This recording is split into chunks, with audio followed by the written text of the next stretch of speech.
Grandparents' answering machine. Good morning. At present, we are not at home, but please leave your message after you hear the beep. Beep. If you are one of our children, dial 1 and then select the option from 1 to 5 in order of arrival so we know who it is. If you need us to stay with the children, press 2. If you want to borrow the car, press 3. If you want us to wash your clothes, press 4. If you want the grandchildren to sleep here tonight, press 5. If you want us to pick up the kids at school, press 6. If you want us to prepare a meal for Sunday or to have it delivered to your home, press 7. If you want to come to eat here, press 8. If you need money, press 9.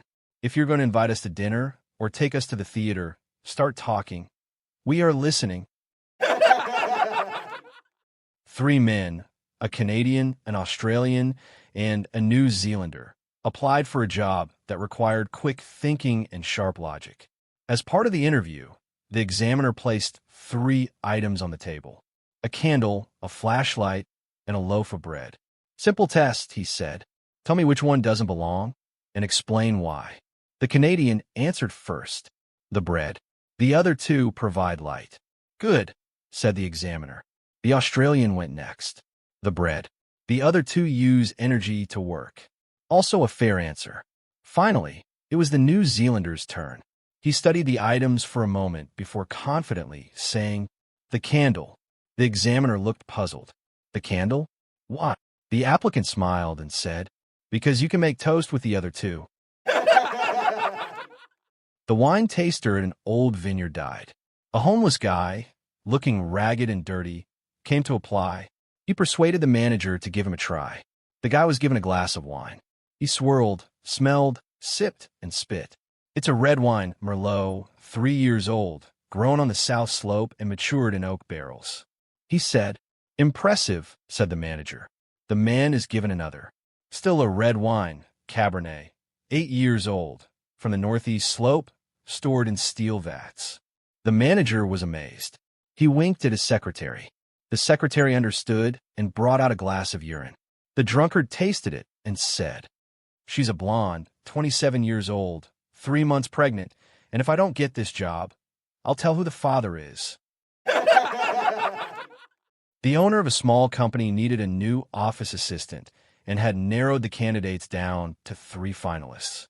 To help make the decision, he came up with a little test. Before each interview ended, he casually left a $20 bill on the floor beside his desk. The first candidate noticed it immediately, picked it up, and placed it neatly on his desk. I think you dropped this, she said with a smile. The second candidate spotted the money too, but simply ignored it, figuring it wasn't her business. The third candidate glanced around the office, quietly slipped the bill in her purse, and walked out as if nothing had happened. After all 3 interviews, the manager's assistant asked, so, which applicant are you going to hire? The boss didn't hesitate. The one with the brightest smile. The assistant looked confused. But what about that honesty test? The boss shrugged. I stopped paying attention the moment she walked through the door. A husband and wife were getting ready for a fancy anniversary dinner. After trying on 3 different outfits, the wife stepped in front of the mirror, turned around, and smiled. Well, she asked, be honest. Does this dress make me look heavier? The husband froze. He knew this was one of those questions where every answer could get him into trouble.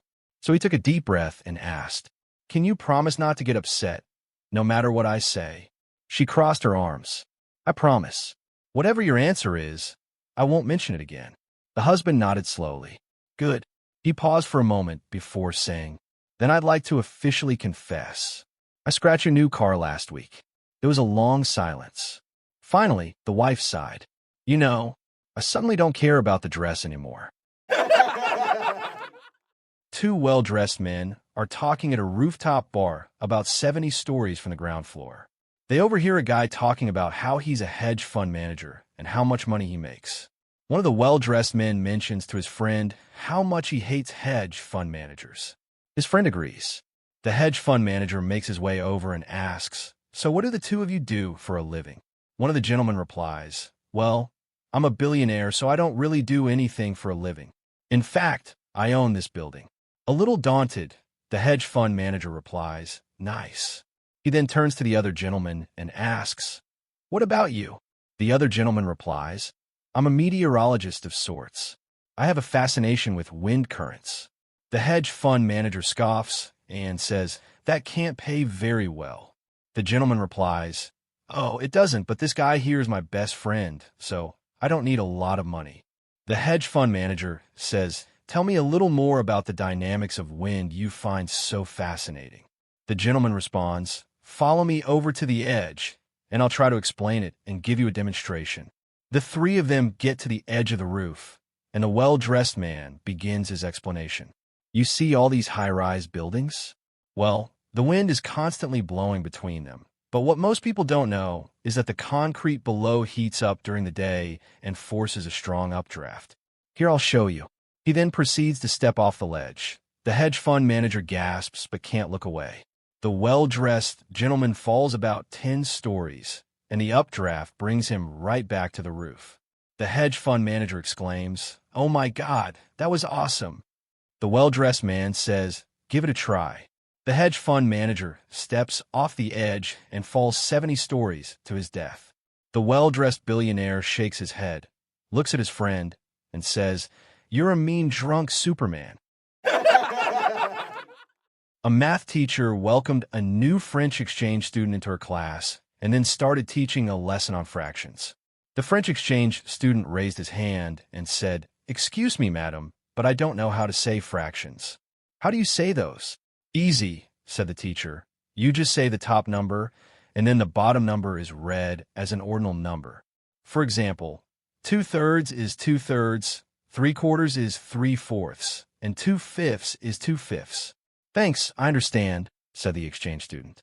Good, said the teacher, and then asked the student, so how do you say 4/8? Should I reduce? Asked the boy. That would be best, said the teacher. 1 second, said the boy. Take as long as you need, said the teacher. A man walked into a small music store carrying a handwritten shopping list. The clerk smiled and asked, can I help you find something? I'm looking for recordings of animal sounds, the man said.